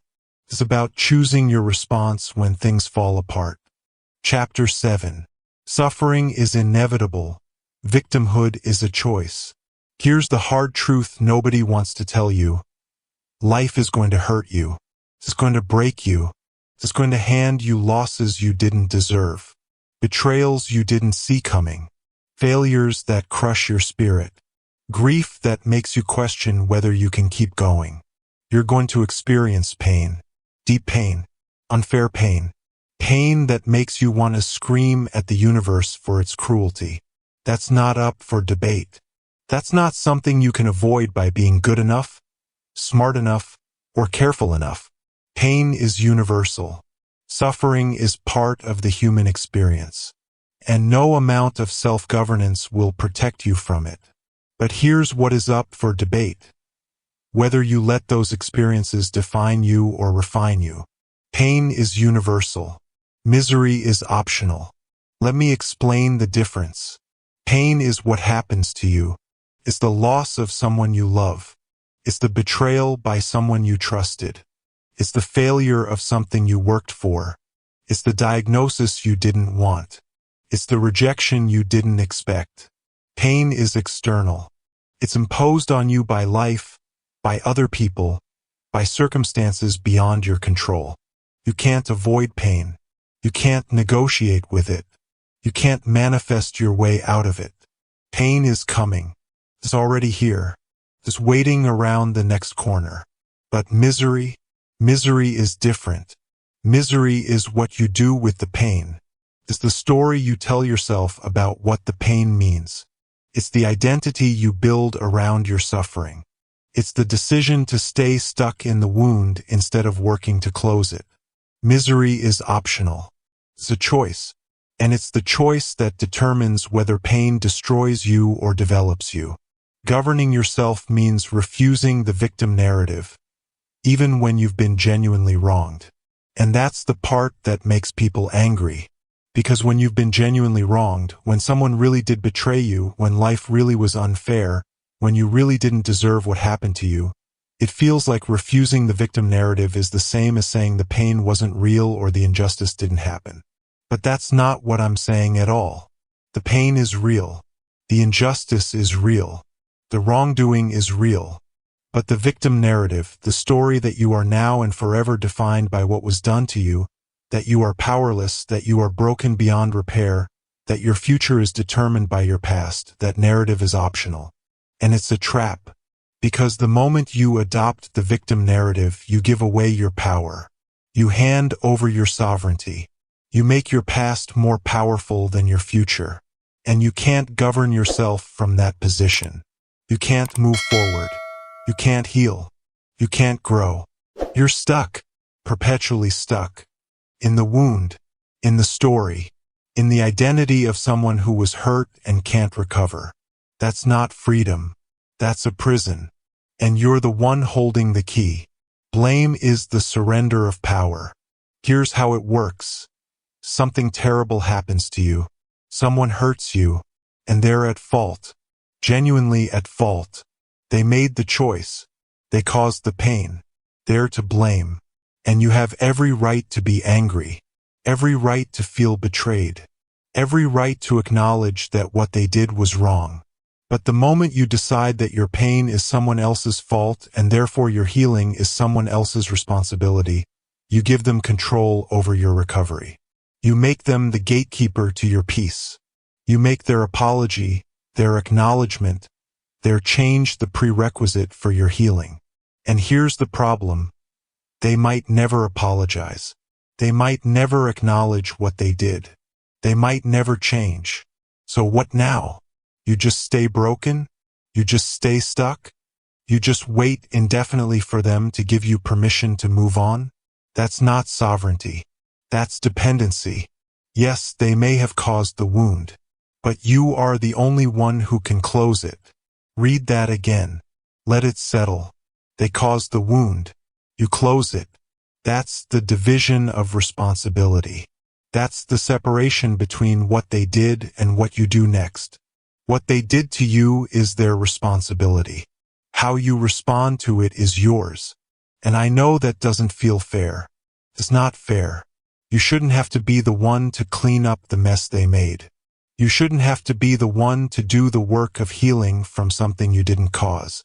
But fairness is irrelevant here. This isn't about fairness. This is about freedom. Responsibility for your recovery is not about fairness. It's about freedom. If you wait for the person who hurt you to fix what they broke, you're not free. You're chained to them. You're dependent on them. You're giving them ongoing power over your life.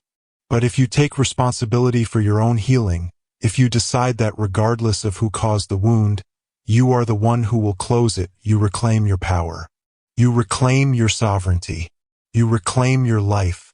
That's self-governance in the face of suffering. That's choosing freedom over fairness. And it's hard. It's one of the hardest things you'll ever do. Because taking responsibility for your healing means letting go of the comfort of blame. And blame is comfortable. Blame is validating. Blame lets you be the victim. It lets you be right. It lets you avoid the work of recovery because you can just point at them and say, "This is their fault." And you're right. It is their fault. But blaming them doesn't heal you. It doesn't move you forward. It doesn't restore what was taken. Only you can do that. Only you can choose to heal. Only you can choose to close the wound. The story you tell about your suffering determines your future. Here's the truth most people never realize. You are not defined by what happened to you.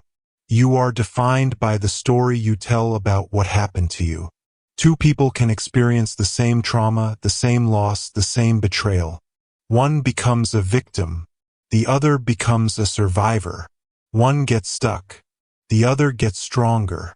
What's the difference? The story.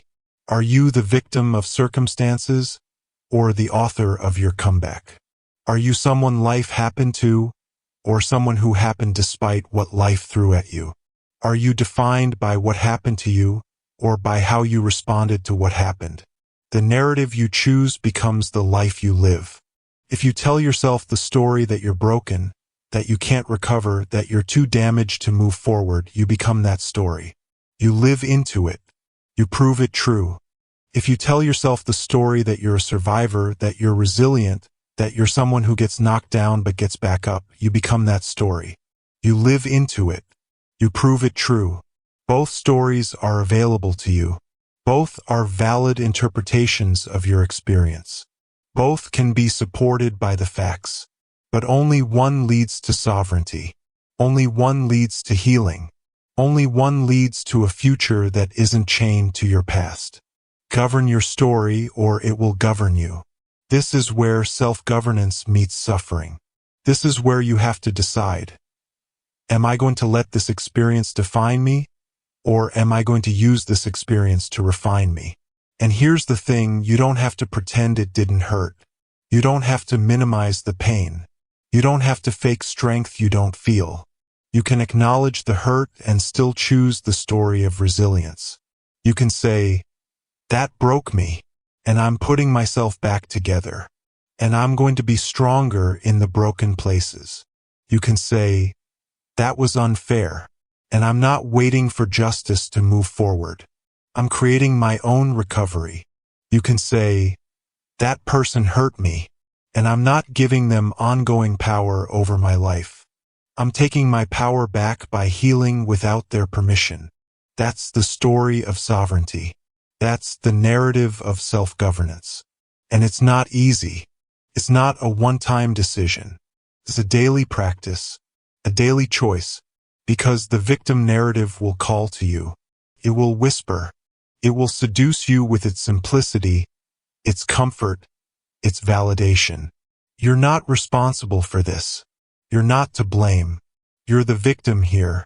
You have every right to stay angry, to stay hurt, to stay stuck. And all of that is true. You're not responsible for what happened. You're not to blame. You are the victim. But you don't have to stay the victim. You can acknowledge what happened and still choose to move forward. You can hold both truths. This was wrong, and I'm healing anyway. Let me give you a framework for this. A way to navigate suffering without collapsing into victimhood. Step 1. Acknowledge the pain. Don't bypass it. Don't minimize it. Don't pretend it doesn't hurt. Feel it. Name it. Sit with it. This hurts. This is unfair. This is not what I deserved. Give yourself permission to grieve, to be angry, to feel betrayed. That's not victimhood. That's honesty. Step 2. Separate the event from your identity. What happened to you is not who you are. You experienced loss. You are not a loser. You experienced betrayal. You are not broken. You experienced failure. You are not a failure. The event is external. Your identity is internal. Don't confuse the two. Step 3. Refuse to make it a life sentence. What happened to you is a chapter. It's not the whole book. It's part of your story. It's not the conclusion of your story. You get to write the next chapter, and the chapter after that, and the one after that. The past happened. The future is unwritten. You are the author. Step 4. Take responsibility for your recovery. Not for what happened, for what happens next. Ask yourself, what do I need to heal? What do I need to move forward? What do I need to close this wound? And then do those things. Not because it's fair. Not because you should have to. But because you want to be free more than you want to be right. Step 5. Rewrite the narrative. Tell yourself a different story. Not a false story. A true story told from a different angle. Not, I'm a victim of what happened to me. But, I survived what happened to me. And I'm building something from the rubble. Not, I'm broken because of what they did. But, I'm healing in spite of what they did. Not, my past defines my future. But, my response to my past defines my future. That's how you govern yourself in the face of suffering. That's how you choose sovereignty over victimhood. And here's what happens when you do this. You discover a strength you didn't know you had. A resilience that surprises you. A capacity to endure and overcome that redefines what you thought was possible. You stop being fragile. You stop needing the world to be gentle with you. You stop needing everyone to validate your pain. Not because the pain wasn't real, but because you're no longer defined by it. You become someone who has been through fire and emerged tempered. Stronger, wiser, more compassionate.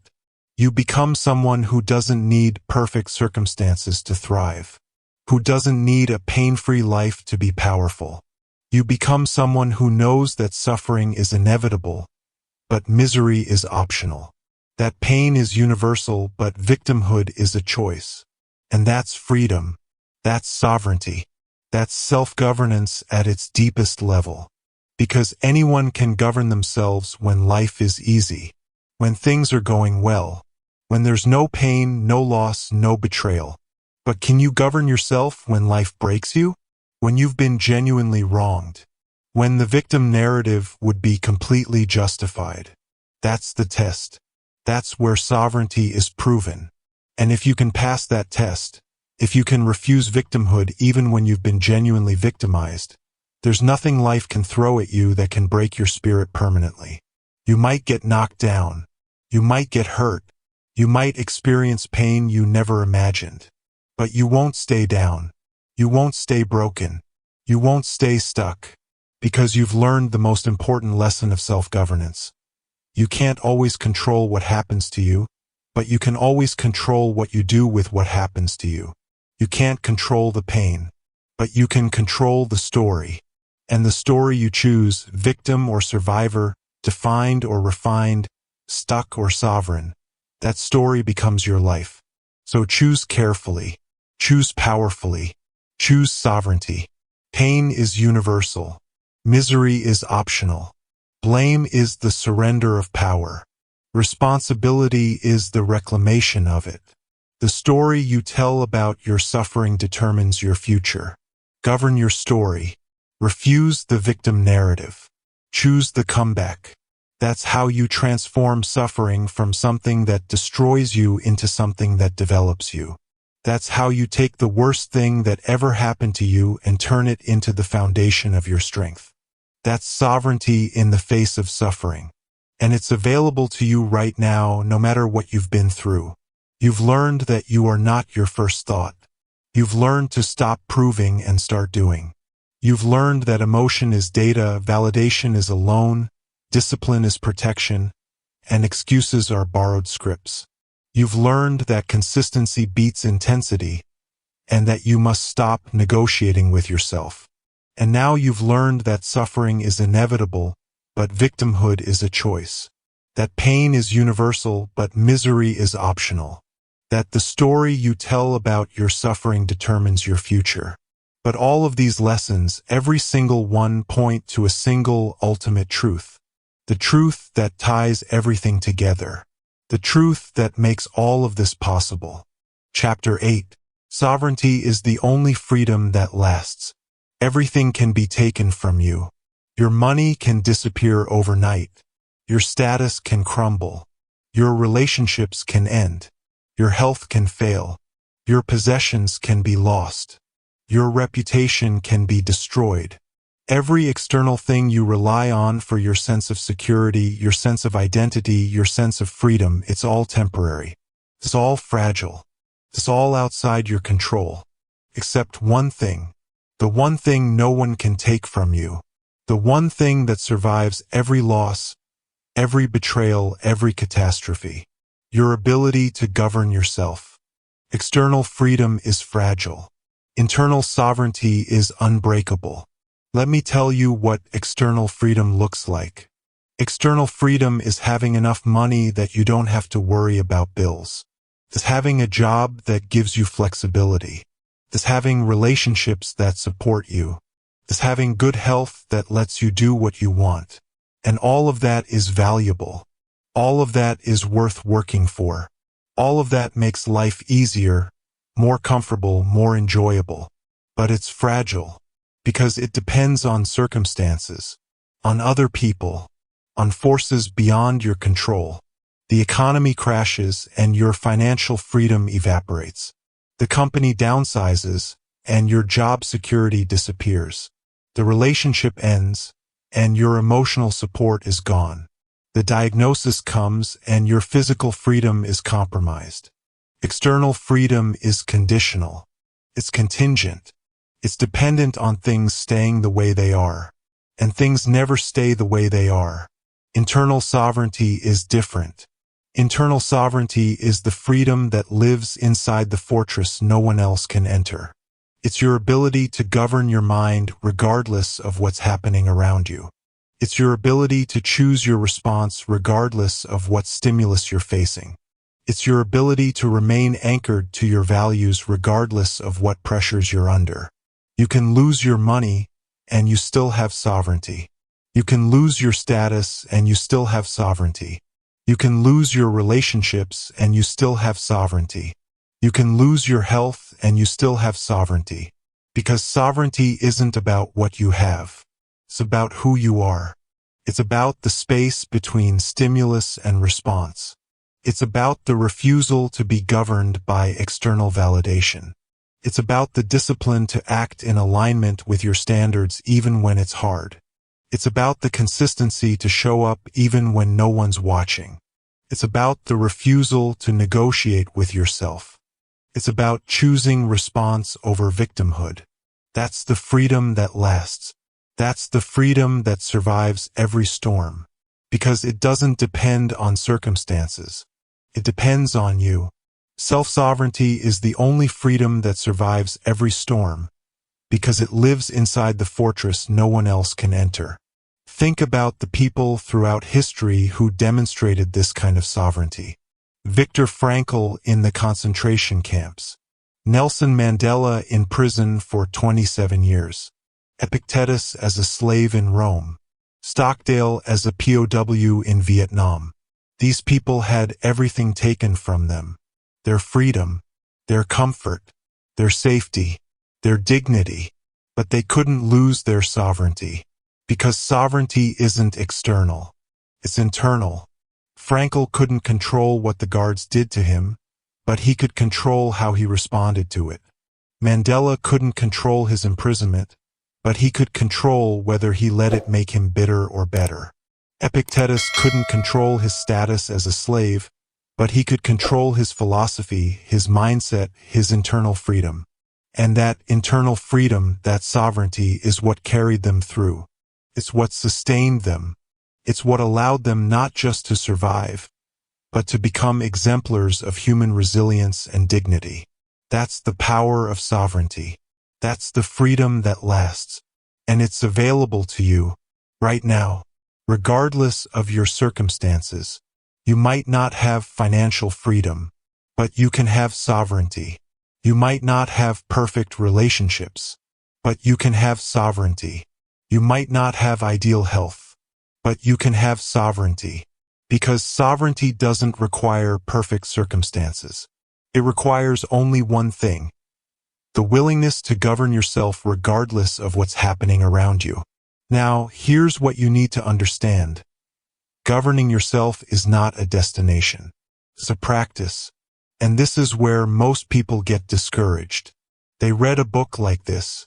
They get inspired. They commit to change. They start governing themselves. And it works. For a while. They wake up on time. They honor their commitments. They resist temptations. They respond instead of react. They're doing it. They're sovereign. And then one day they're not. They sleep through the alarm. They break a promise to themselves. They give in to the temptation. They react instead of respond. They fall back into old patterns. And they think, I failed. I'm not cut out for this. I'm not disciplined enough. I'm not strong enough. This doesn't work for me. But that's not failure. That's being human. You will fail. You will react. You will fall back into old patterns. That's not the question. That's not the test. The test is, what do you do next? The difference between the governed and the ungoverned is simple. The governed get back up, recommit, and continue. They don't quit when they stumble. They don't abandon their standards because they fell short of them once. They don't spiral into self-criticism and give up entirely. They govern the stumble, too. They wake up the next day and say, I messed up yesterday. Today, I start again. They honor the next commitment even though they broke the last one. They respond to the next stimulus even though they reacted to the previous one. They keep going. They keep practicing. They keep choosing sovereignty one decision at a time. That's the practice. That's the path. That's self-governance. It's not perfection. It's persistence. It's not never falling. It's always getting back up. It's not being superhuman. It's being reliably, consistently, determinately human in your commitment to govern yourself. And over time, over months, over years, the practice compounds. You stumble less often. You recover faster. You catch yourself earlier. The gap between stimulus and response expands. The negotiations with yourself decrease. The consistency becomes more natural. Not because you're perfect, but because you've been practicing. And that practice, that daily, unglamorous, imperfect practice of self-governance, is what builds unbreakable sovereignty. The world needs people who cannot be bought, swayed, or broken. Look around. Look at the culture you're living in. Reactivity is the norm. People react to everything, to every tweet, to every news cycle, to every emotion, to every impulse. React, react, react. Distraction is the default. People can't focus for 5 minutes without checking their phones. Can't sit in silence without filling it with noise. Can't be alone with their thoughts without scrolling, streaming, consuming. Dependency is the expectation. People depend on external validation for their self-worth, on substances for their mood, on entertainment for their fulfillment, on other people for their sense of purpose. That's the water we're all swimming in. That's the cultural current pulling everyone downstream. And in that context, the person who governs themselves becomes a force of nature. The person who doesn't react, who isn't distracted, who isn't dependent.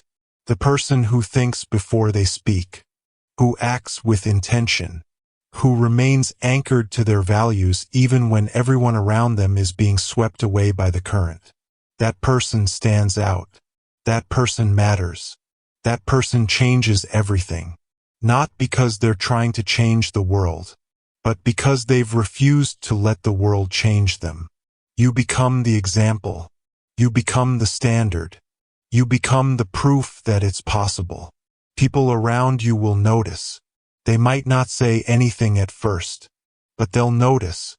They'll notice that you don't get pulled into drama, that you don't react when provoked, that you keep your commitments even when it's inconvenient. They'll notice that you're not constantly seeking validation, that you're not scrolling compulsively, that you're present when you're with them. They'll notice that you don't make excuses, that you don't negotiate with yourself, that you show up consistently, day after day, regardless of how you feel. And some of them will ask you about it. Some of them will be curious. Some of them will want what you have. And you won't need to preach to them. You won't need to convince them. You won't need to prove anything. You'll just be the example, the living proof that sovereignty is possible, that self-governance works, that there's another way to live. And that is how you change the world, not by controlling it, but by refusing to let it control you. You don't change the world by trying to force other people to be different. You change the world by becoming someone who cannot be bought, swayed, or broken. You don't change the culture by complaining about it. You change the culture by embodying a different set of values. You don't inspire others by telling them what to do.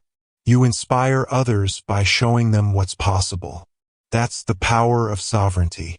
That's the impact of self-governance.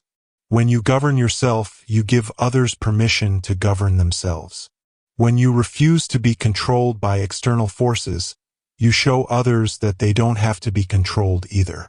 When you stand firm in your values while everyone else is being swept away, you become an anchor point, a reference point, a reminder that there's solid ground beneath the chaos. And in a world that desperately needs people who can't be bought, swayed, or broken, that matters more than you know. So here we are, at the end of this audiobook, at the beginning of your practice. You've learned that you are not your first thought, that you're the space between stimulus and response, that observation, not obedience, is the key. You've learned to stop proving yourself to others and start doing the work in private. That validation seeking is a tyrant in disguise. That action without announcement is the purest form of self-respect. You've learned that emotion is data, not direction. That feelings are signals, not commands. That emotional intelligence is not emotional obedience.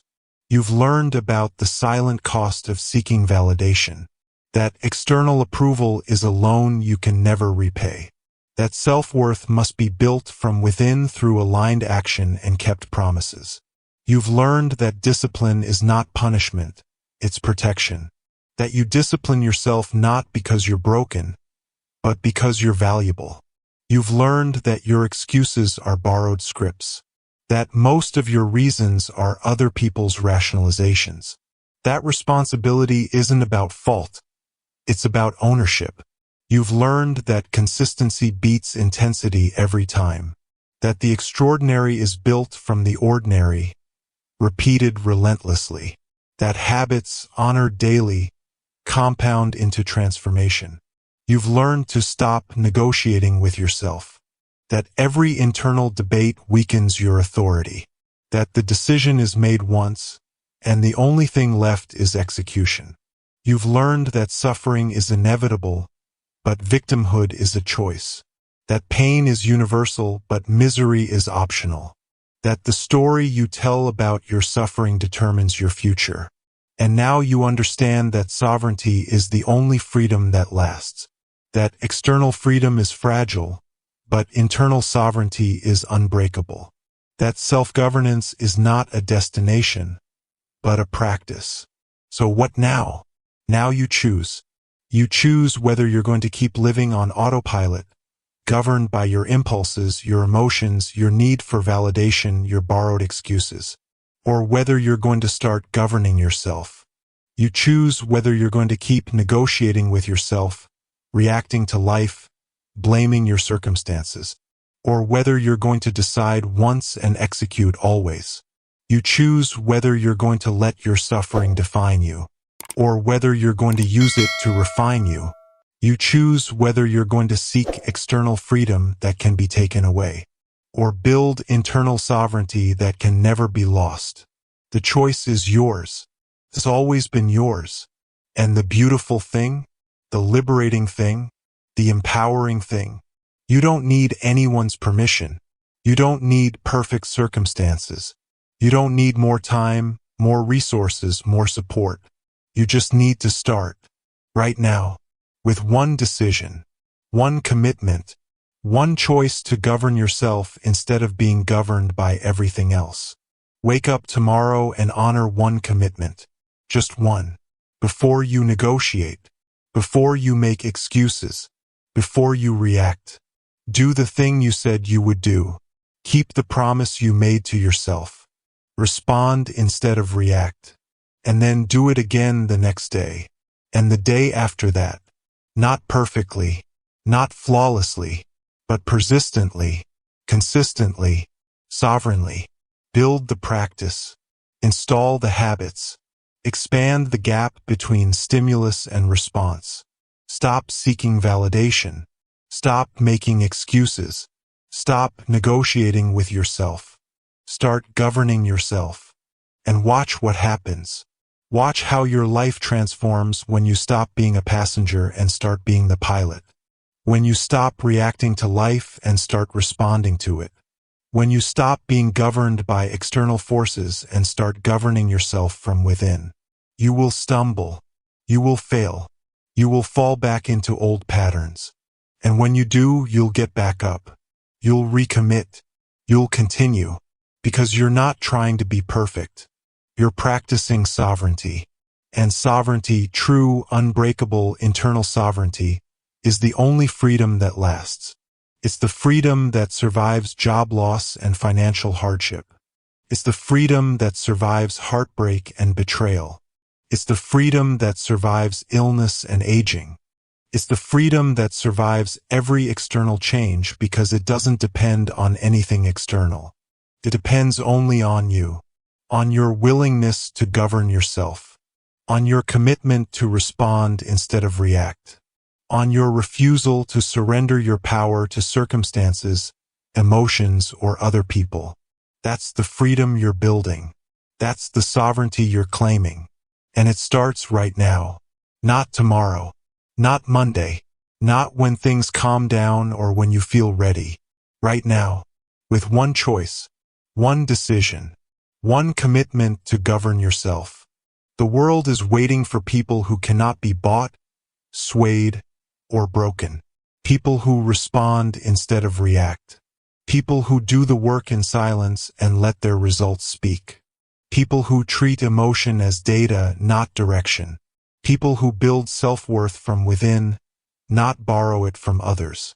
People who protect themselves through discipline, not punish themselves with it.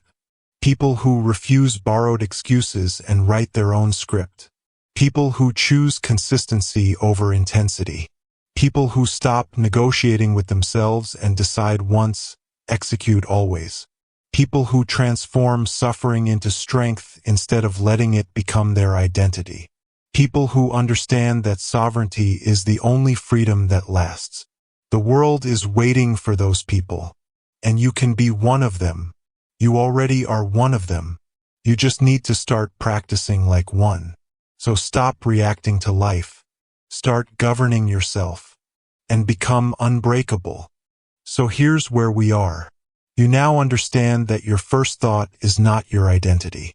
You know that proving yourself to others is a trap, and that emotion is data, not direction. You've seen the silent cost of validation, the protective power of discipline, and the borrowed scripts you've been calling excuses. You've learned that consistency beats intensity, that negotiating with yourself is self-betrayal, and that suffering is inevitable but victimhood is a choice. And you've been reminded that sovereignty, true, internal, unshakable sovereignty, is the only freedom that lasts. So now what? Now you stop waiting for permission. Stop waiting for motivation. Stop waiting for the perfect moment. You take one decision, just one, and you govern it. You wake up tomorrow and you execute. No debate. No negotiation. No reaction. Just response. Just choice. Just sovereignty. This isn't theory. This is your life. And it's time to start governing it like it matters. Because it does. Now go.